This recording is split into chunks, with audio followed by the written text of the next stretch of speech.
Today, at the Olympic Stadium, in a sport totally dominated by the clock, one of the most bizarre incidents in the history of track and field.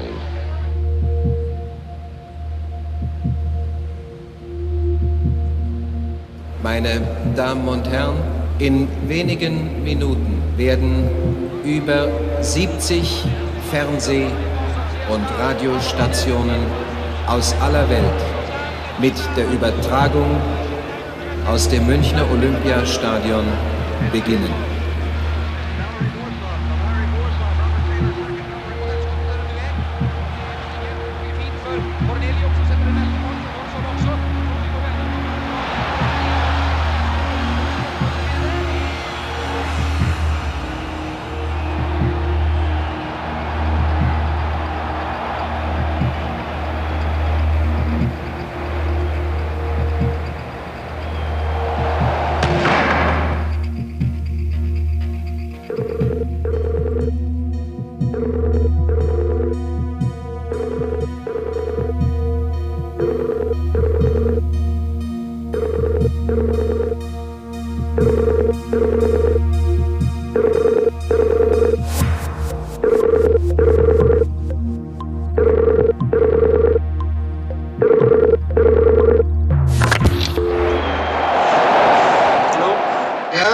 Hello.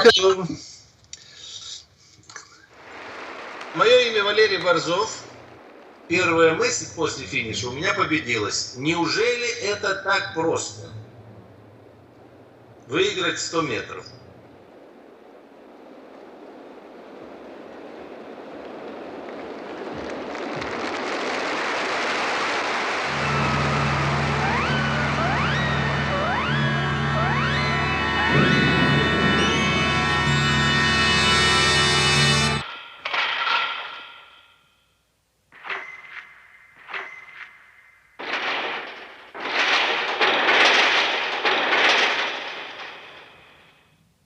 Главное, чтобы я резко не встал, а наклон продолжался до 30 метра. Если произошел плавный подъем к 30 метру, на 30 метре мы достигаем максимальной скорости.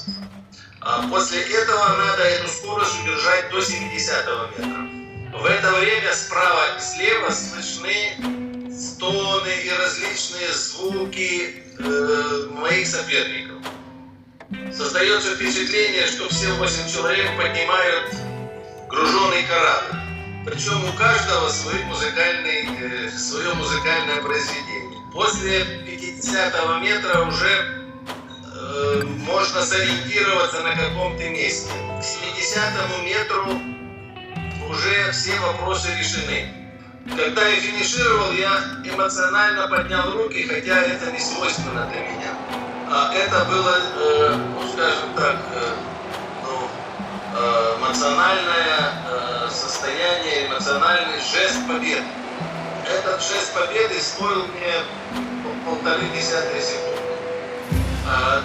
После того, как я остановился, ко мне подошли и Миллер, и Тейлор, и поздравили. Поздравления были лаконичные.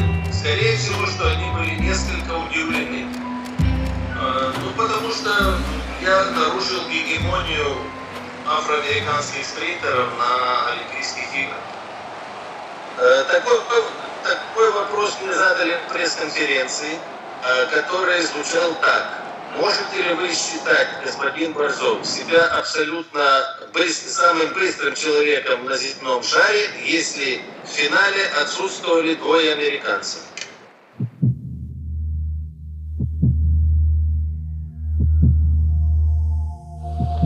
An incredible thing has happened in the 100 meters here as we move to the second round, the quarterfinals. The Americans, including their coaches, did not know that the second round was going to be run this afternoon. 10 minutes ago, some of them walked into our ABC Center, looked at the television screen, and saw some of these quarterfinal heats being run. They all jumped into a car, raced over here, but the first two of them, Reno Robinson and Eddie Hart, two of our favorites to run for a gold medal, missed their heats, and they're out of the Olympics. Hello, my name is Ray Robinson, 100-meter dash, co-world record holder, 100 meters, 9.9. I did not compete in the finals of the 100 meters. in 1972 in Munich. It's something that's gonna stay in the back of my mind forever.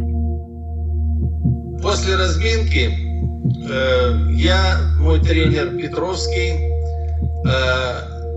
Харт и Робинсон со своим тренером пришли в колл-рум, где официальный представитель сообщил нам о том, что программа Олимпийских игр и участие в беге на 100 метров задерживается на 40 минут.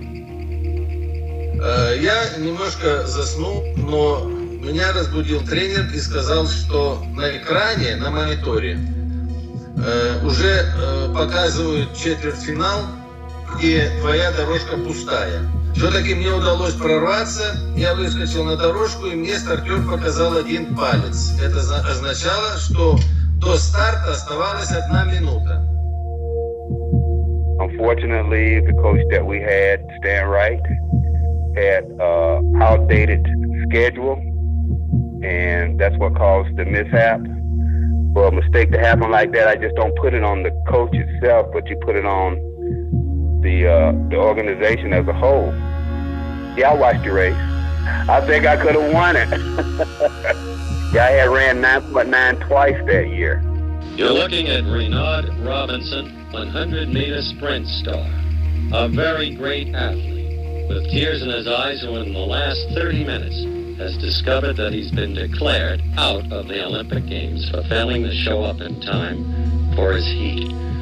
Now, in the light of what's happened, Ray, I think you should tell it like it is. What did happen and who's to blame?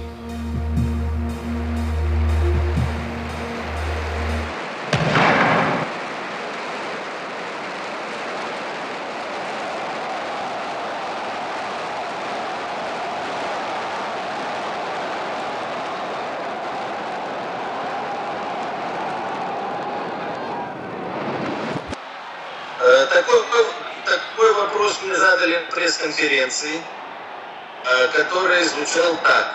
Можете ли вы считать, господин Борзов, себя абсолютно самым быстрым человеком на земном шаре, если в финале отсутствовали 2 американцев?